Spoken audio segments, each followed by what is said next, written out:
जय हिंद बच्चों। तो स्वागत है आप सबका हमारे YouTube चैनल फिजिक्स समझो में। और बच्चों, आशा करते हैं आप लोग अपने घरों में मस्त और खुश होंगे। तो आज के इस वीडियो में फिर से हम एक ऐसे क्वेश्चन को डिस्कस करने वाले हैं जो अगर हम लोग बोले तो हर तरह के एग्जाम में जो इस तरह के क्वेश्चन जो पूछे जाते हैं। ठीक है, तो चलिए आज के इस क्वेश्चन को देखते हैं।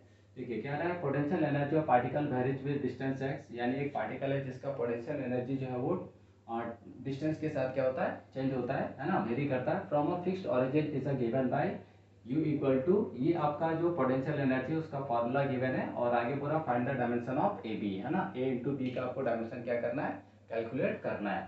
तो सबसे पहले जो भी इक्वेशन उसको लिख लेते हैं। तो U equal to A root x upon x plus B. ठीक, अब देखिए ए और बी, सबसे पहले दोनों का डायमेंशन फार्मूला सेपरेट कैलकुलेट करेंगे है ना, फिर दोनों को प्रोडक्ट निकालेंगे तो हमको क्या मिल जाएगा, ए इंटू बी मिल जाएगा। अब देखिए यहाँ पे क्या है कि जो पोटेंशियल एनर्जी है वो किसके बराबर है, तो a root x upon x plus b के बराबर है। ठीक है, तो आपने टॉपिक पढ़ा होगा कि one quantity can be added subtracted और compared with a similar quantity. यानी एक क्वांटिटी में सिमिलर क्वांटिटी को ही हम लोग क्या कर सकते हैं, ऐड कर सकते हैं और सब्ट्रैक्ट कर सकते हैं। ठीक है, तो देखिए अगर इस पार्ट को थोड़ा सा देखें तो x प्लस बी है, x प्लस बी है और यहाँ पे x क्या है, डिस्टेंस है। ठीक है, तो इसका मतलब है कि x डिस्टेंस में अगर b को ऐड कर किया गया है तो b भी हमारा क्या होगा, डिस्टेंस ही होगा। तो ये दोनों आपस में क्या है, इक्वल है। ठीक है, तो x इक्वल टू क्या हो गया, b, तो b इक्वल टू x क्या डिस्टेंस, तो डिस्टेंस का डायमेंशन क्या हो जाता है, l हो जाता है। तो ये आपका b का आ गया। ठीक ना, अब आगे देखिए a का निकालना है तो पूरे फॉर्मूला को लिख देते हैं, a रूट एक्स और एक्स प्लस बी। ठीक है, अब ये पोटेंशियल एनर्जी है तो पोटेंशियल एनर्जी का डायमेंशन फार्मूला क्या हो जाता है, ml2 tan−2। और इधर a हो गया, x हमारा डिस्टेंस है तो उसका डायमेंशन l हो जाएगा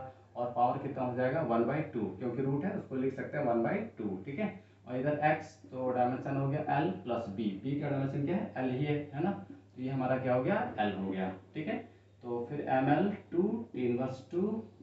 अब देखिए यहाँ पे a l का पावर 1/2। ठीक ना, अब यहाँ पे l प्लस l, क्या इसको हम लोग 2l लिखेंगे, नहीं, ये भी डिस्टेंस है ये भी डिस्टेंस, तो डिस्टेंस में डिस्टेंस को ऐड करेंगे तो डबल नहीं हो जाएगा, क्या होगा, डिस्टेंस ही रहेगा है ना, तो इसलिए यहाँ पे सिंगल l लिखेंगे। ठीक है, अब इसको क्रॉस मल्टीप्लाई कर दीजिए तो ml2 tan−2 और इधर हमारा क्या हो गया, l हो गया और a l का पावर 1/2 हो गया। क्लियर है,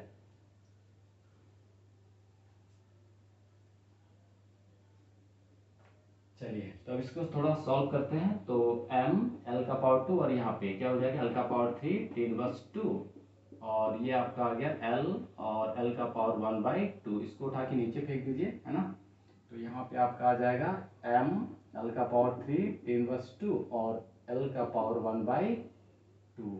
ठीक ना, ये पूरा पार्ट आ गया और इधर आपका क्या हो गया, a हो गया, a के बराबर है ना, तो जब इसको ऊपर लेके जाएंगे तो क्या हो जाएगा, m l का पावर 5/2 और tan−2। ठीक है, तो ये आ गया आपका a का वैल्यू है ना।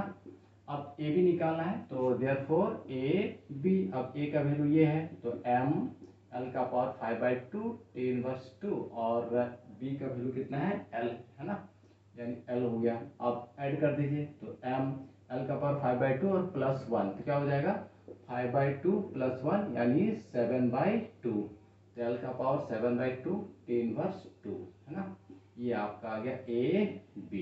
ठीक है, आई होप बच्चों आप सबको ये क्वेश्चन समझ में आया होगा। तो मिलते हैं अगले वीडियो में इसी तरह के इंफॉर्मेटिव वीडियोस के साथ। ठीक है, तो तब तक के लिए आप सबों को thank you, tata bye bye.